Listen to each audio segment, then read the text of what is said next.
একসঙ্গে নৈশভোজ, ট্রাম্পকে শান্তিতে নোবেল পুরস্কারের জন্য মনোনয়ন দিলেন নেতানিয়াহু। সন্ত্রাসী সংগঠনের তালিকা থেকে সিরিয়ার এসটিএসকে বাদ দিচ্ছে যুক্তরাষ্ট্র। শপথ করেছি, ফিলিস্তিনের সার্বভৌমত্ব কখনোই হতে দেওয়া হবে না। সবশেষে দেখবেন ফিলিস্তিনপন্থী গ্রুপকে নিষিদ্ধে পার্লামেন্টে ভোট দিয়েছেন স্বৈরাচার হাসিনার ভাগ্নি টিউলিপ সিদ্দিক। শুনছিলেন সংবাদ শিরোনাম, শুরু করছি এবার বিস্তারিত। ইসরায়েলের প্রধানমন্ত্রী বেনিয়ামিন নেতানিয়াহু গতকাল সোমবার বলেন, তিনি যুক্তরাষ্ট্রের প্রেসিডেন্ট ডোনাল্ড ট্রাম্পকে এবারের শান্তিতে নোবেল পুরস্কারের জন্য মনোনয়ন দিয়েছেন। এজন্য নোবেল কমিটির কাছে একটি চিঠিও লিখেছেন নেতানিয়াহু। ওই চিঠির একটি কপি তিনি ট্রাম্পের হাতে তুলে দিয়েছেন। যুক্তরাষ্ট্রের ওয়াশিংটনে হোয়াইট হাউসে গতকাল ট্রাম্পের সঙ্গে দেখা করে চিঠির কপি তুলে দেন নেতানিয়াহু। এ সময় দুই নেতা নৈশভোজে অংশ নেন।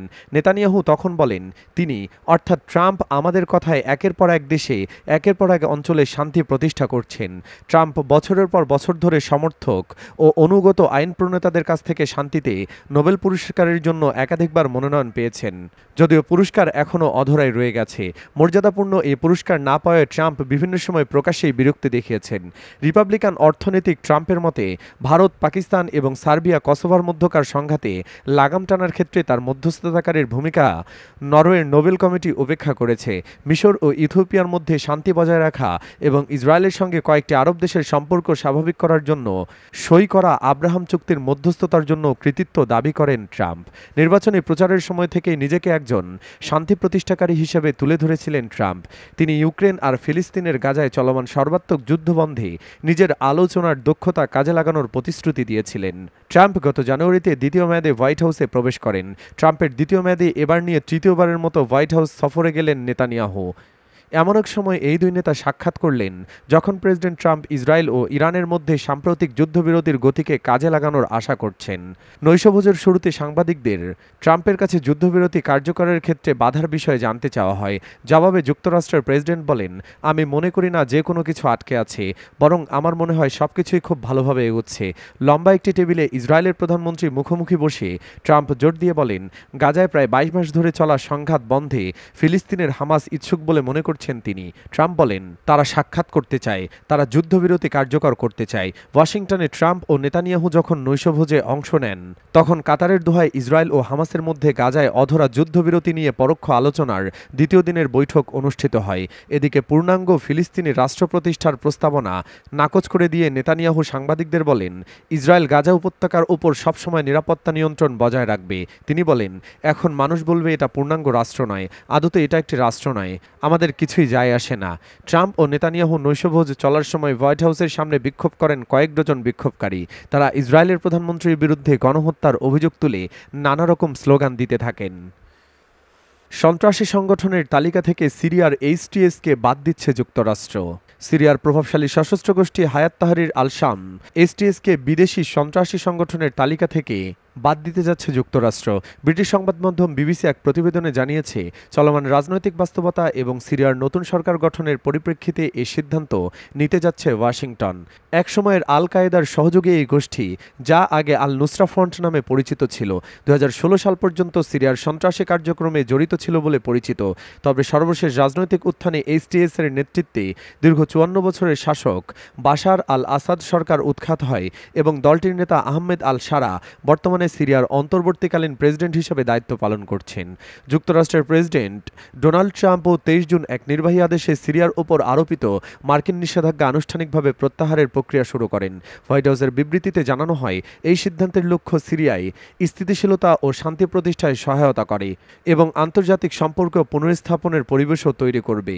তখন হোয়াইট হাউস জানায়, স্থিতিশীলতা ও শান্তির পথ সমর্থন করার উদ্দেশ্যে এই পদক্ষেপ গ্রহণ করা হয়েছে। এতে আরও বলা হয়, ইসরায়েলের সঙ্গে সম্পর্ক স্বাভাবিক করার লক্ষ্যে সুনির্দিষ্ট পদক্ষেপ গ্রহণের পাশাপাশি বিদেশি সন্ত্রাসীদের মোকাবেলা এবং ফিলিস্তিনি সশস্ত্র গোষ্ঠীগুলোকে নিষিদ্ধ করা সহ সিরিয়ায় নতুন সরকারের কর্মকাণ্ড পর্যবেক্ষণ করবে যুক্তরাষ্ট্র। সিরিয়ার পররাষ্ট্রমন্ত্রী আসাদ আল শিবানি আশা করছেন, এই পদক্ষেপ অর্থনৈতিক পুনরুদ্ধারে বাধা দূর করবে এবং আন্তর্জাতিক সম্প্রদায়ের কাছে সিরিয়ার দ্বার খুলে দেবে। সিরিয়া সরকার বলছে, ইসরায়েলের সঙ্গে 1974 সালের ডিসএনগেজমেন্ট চুক্তি পুনরায় চালু করতে তারা যুক্তরাষ্ট্রের সঙ্গে সহযোগিতা করতে শপথ করেছি, ফিলিস্তিনের সার্বভৌমত্ব কখনোই হতে দেব না। ফিলিস্তিনিদের কোনো স্বাধীন সার্বভৌম রাষ্ট্রের অধিকার নেই এমন মত পুনর্ব্যক্ত করেছেন অবৈধ ইসরায়েলি প্রধানমন্ত্রী বেনিয়ামিন নেতানিয়াহু। তিনি সাফ জানিয়ে দিয়েছেন, ফিলিস্তিনিরা নিজেদের প্রশাসন চালাতে পারলেও তাদের হাতে কখনোই কোনো সার্বভৌম ক্ষমতা তুলে দেওয়া হবে না। সোমবার 7 জুলাই যুক্তরাষ্ট্র সফরে হোয়াইট হাউসে প্রেসিডেন্ট ডোনাল্ড ট্রাম্পের সঙ্গে বৈঠককালে এমন মন্তব্য করেন তিনি। ওই বৈঠকে গাজায় যুদ্ধবিরতি ও হামাসের হাতে আটক জিম্মিদের মুক্তি নিয়ে সম্ভাব্য চুক্তির বিষয়ে আলোচনা হয় বলে জানা গেছে। আল জাজিরা জানায়, নেতানিয়াহু বলেন, ফিলিস্তিনিদের নিজেদের শাসন করার অধিকার থাকা উচিত, তবে যেসব ক্ষমতা আমাদের নিরাপত্তার জন্য হুমকি সৃষ্টি করতে পারে সেগুলো তাদের হাতে যাবে না। সামগ্রিক নিরাপত্তা সহ সব সার্বভৌম ক্ষমতা থাকবে ইসরায়েলের অধীনে। তিনি আরও বলেন, আমরা এমন শান্তি চাই যেখানে আমাদের প্রতিবেশী ফিলিস্তিনিরা আমাদের ধ্বংস করতে না চায়, আর সেই শান্তি এমন হবে যেখানে আমাদের নিরাপত্তা সার্বভৌম নিরাপত্তার ক্ষমতা সবসময় আমাদের হাতেই থাকবে। ফিলিস্তিনের রাষ্ট্র কখনোই প্রতিষ্ঠিত হতে দেওয়া হবে না মর্মে তিনি বলেন, এখন অনেকেই বলবে এটা তো পূর্ণাঙ্গ রাষ্ট্র নয়, এটা রাষ্ট্রই নয়। আমরা এসব নিয়ে ভাবি না। আমরা শপথ করেছি আর কখনো নয়, আর কখনো নয় মানে কখনোই না। এটা আর কখনোই ঘটতে দেওয়া হবে না। এদিকে মার্কিন প্রেসিডেন্ট ডোনাল্ড ট্রাম্পও ফিলিস্তিনের রাষ্ট্র প্রতিষ্ঠার বিষয়টি নিয়ে আগ্রহী নন বলেই মনে হয়, কারণ নেতানিয়াহুর বৈঠকের সময় হোয়াইট হাউসে সাংবাদিকদের সঙ্গে আলাপের সময় তার কাছ থেকে জানতে চাওয়া হয় স্বাধীন ফিলিস্তিনি রাষ্ট্র প্রতিষ্ঠার বিষয়ে তার ভাবনা কি। জবাবে মার্কিন প্রেসিডেন্ট বলেন, আমি জানি না।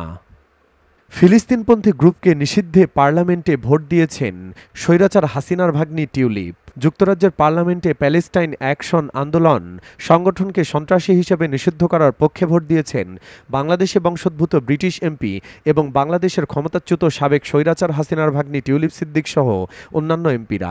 গত বুধবার 2 জুলাই অনুষ্ঠিত এ ভোটাভুটিতে 385 জন এমপি নিষেধাজ্ঞার পক্ষে ভোট দেন। বিপক্ষে ভোট পড়ে মাত্র 26টি। গাজায় ইসরায়েলি সামরিক আগ্রাসনের বিরুদ্ধে যুক্তরাজ্যে সংগঠিত প্রতিবাদ কর্মসূচি ও সামরিক ঘাঁটিতে হামলার মতো পদক্ষেপকে কেন্দ্র করেই সংগঠনটিকে নিষিদ্ধ করা হয়। এর আগে গত মাসে প্যালেস্টাইন অ্যাকশনের কয়েকজন কর্মী ব্রিটেনের একটি সামরিক ঘাঁটিতে ঢুকে 2টি সামরিক বিমান এর লাল রং ছিটিয়ে প্রতীকী প্রতিবাদ জানায়। এ ঘটনার সময় সংগঠনটির বিরুদ্ধে আইনি পদক্ষেপের প্রস্তুতি নেয় ব্রিটিশ সরকার। এ নিষেধাজ্ঞার ফলে যুক্তরাজ্য ও এর আওতায় অঞ্চলে প্যালেস্টাইন অ্যাকশন এখন এমন আইনি ঝুঁকি বা পদক্ষেপের সম্মুখীন যা সাধারণত আল কায়দা বা আইএসের মতো সশস্ত্র সন্ত্রাসী গোষ্ঠীগুলোর ক্ষেত্রে প্রয়োগ করা হয়। অর্থাৎ সন্ত্রাসী সংগঠনে যুক্ত হওয়ার প্রতি যে ধরনের আইনি বাধা আছে, এখন থেকে আন্দোলনকারী গোষ্ঠী প্যালেস্টাইন অ্যাকশনের সাথে যুক্ত হওয়া বা সমর্থন করাও একই রকমের বেআইনি হবে। যুক্তরাষ্ট্রের স্বতন্ত্র আইন প্রণেতা জারা সুলতানা এই সিদ্ধান্তের তীব্র সমালোচনা করে বলেন, একটি স্প্রে ক্যান আর আত্মঘাতী বোমার মধ্যে তুলনা টানা খুবই হাস্যকর। এটি রাজনৈতিকভাবে বিকৃত। এটি মত প্রকাশের স্বাধীনতা দমনে অর্থাৎ নৈতিক সংহতিকে অপরাধ হিসেবে দেখাতে এবং সত্যকে ধামাচাপা দিতে আইনের অপব্যবহার। মানবাধিকার সংগঠন অ্যামনেস্টি ইন্টারন্যাশনাল যুক্তরাজ্যের প্রধান নির্বাহী সামা দেশমুখ এই নিষেধাজ্ঞাকে অতিরিক্ত আইনি ক্ষমতার নজিরবিহীন উদাহরণ হিসেবে উল্লেখ করেছেন। তিনি বলেন, এই সিদ্ধান্ত সরকারের হাতে এমন ক্ষমতা দিচ্ছে যার মাধ্যমে মত প্রকাশের স্বাধীনতা দমন, নজরদারি বৃদ্ধি এবং মানুষকে আটক করা সহজ হবে। উল্লেখ্য, গাজায় ইসরায়েলি অভিযানে হাজার হাজার ফিলিস্তিনি নিহত হওয়ার পর বিশ্বজুড়ে প্রতিবাদ চলছে। যুক্তরাজ্যে ইসরায়েলের সমর্থনের বিরুদ্ধে একাধিক সংগঠন আন্দোলন করছে, যার মধ্যে অন্যতম প্যালেস্টাইন অ্যাকশন। তবে এই আন্দোলনের পদক্ষেপগুলো নিয়ে বিভক্তি রয়েছে। কেউ কেউ এটিকে শান্তিপূর্ণ প্রতিবাদ বলছেন, কেউ আবার তাদের বিরুদ্ধে আইন লঙ্ঘনের অভিযোগ তুলছেন। বিশ্লেষকদের মতে এমন সিদ্ধান্ত ব্রিটেনের রাজনৈতিক পরিসরে মতভেদ আরও বাড়বে এবং গাজা সংকট নিয়ে সরকারের অবস্থানকে আরও বিতর্কিত করে তুলবে।